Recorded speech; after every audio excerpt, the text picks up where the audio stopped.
Kalau di tengah jalan tiba-tiba Bapak Presiden akan mengganggu, maka itu kami kembalikan kepada dan kami terima sepenuhnya. Kita diatur oleh konstitusi. Maka ketika seorang presiden melakukan pergantian menteri, itu adalah memang hak sepenuhnya prerogatif presiden.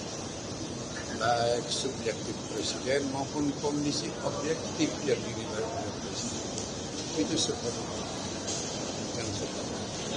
Yang kedua, sejak awal sesuai keputusan Kongres di PD Perjuangan, kami ini akan mengawal pemerintahan ini sampai tuntas di 20 Oktober 2020. Oleh karena semua menteri yang dari PD Perjuangan itu kami wakafkan untuk kepentingan bangsa dan negara, pengabdiannya secara tulus, ikhlas dan sekuat-kuatnya.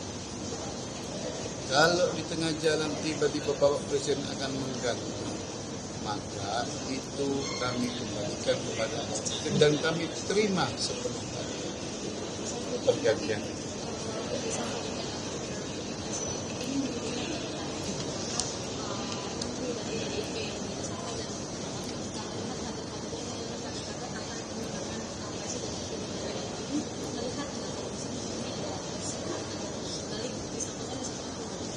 Yang pertama bagi PD Perjuangan bukan persoalan apakah ini politis banget.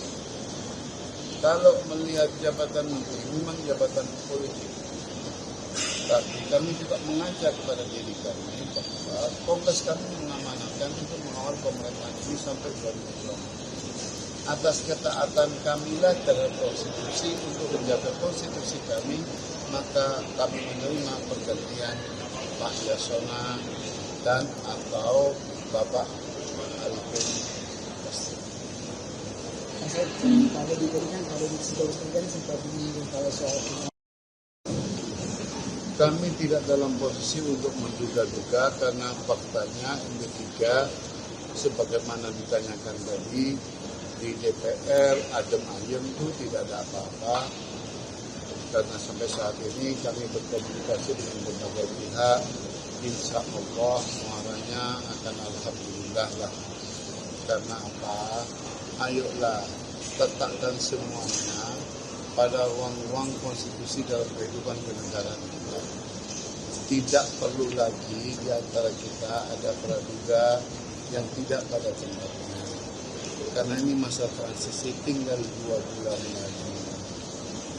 Saya melihatnya justru ketika ada pergantian Pak Yasona oleh Kang Maman, itu bagian dari transisi pemerintahan dan wajar-wajar saja. Sehingga Kang Maman nanti sebagai Menkumham berikutnya dia sudah tidak perlu belajar lagi. Dalam sisa waktu 2 bulan ini sudah mempersiapkan diri untuk menjadi Menteri 2024-2029. Kira-kira pikiran saya seperti itu. Pikiran saya seperti itu. Tapi saya bukan presiden. Terpilih.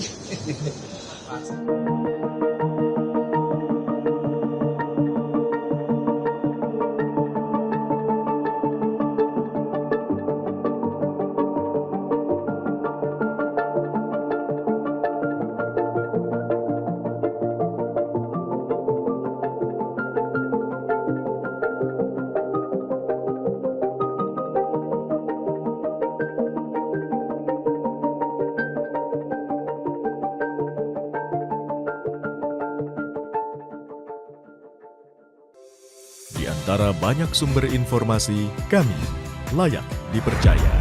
Karena kami menggali lebih dalam, berpihak pada kebenaran, berpegang pada data dan fakta, agar layak Anda jadikan referensi.